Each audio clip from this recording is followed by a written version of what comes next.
Aux portes de Paris, le ministère forme une grande pièce urbaine singulière, composée de 3 entités différentes, mais reliées entre elles.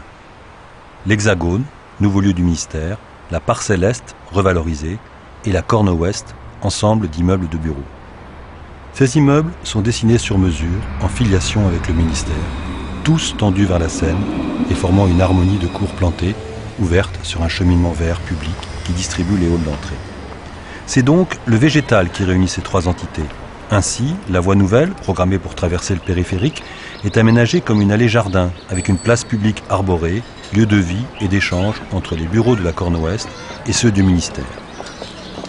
On y trouve des services, l'entrée du personnel, les crèches et le pôle média. L'entrée principale du ministère, sur le boulevard Valin, est une porte monumentale issue de la toiture acier. Cette porte marque un seuil, offre un temps de réflexion sur le sens de la défense.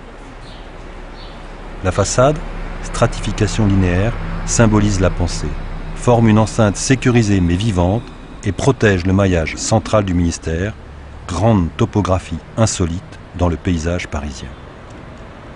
Le long du boulevard Victor, on découvre l'histoire de la défense à Balard.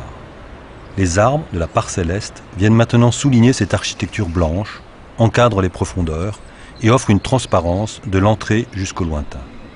La parcelle est devenue entièrement verte et le grand cylindre de la DGA un centre de vie. Sa cour est transformée en espace piéton. Tous se rencontrent ici autour de commerces, de lieux de détente et du restaurant maintenant lumineux qui ouvre sur les ondulations de la prairie en mouvement. Le lien entre les 2 parties du ministère est assuré par une passerelle prolongeant la toiture vers un bâtiment signal qui qualifie l'entrée porte de Sèvres.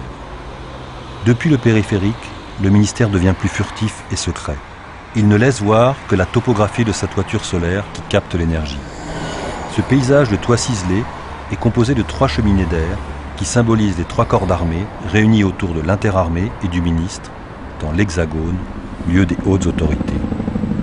Les bureaux s'ouvrent tous sur des jardins qui forment un grand espace intérieur, lumineux, libre et vivant.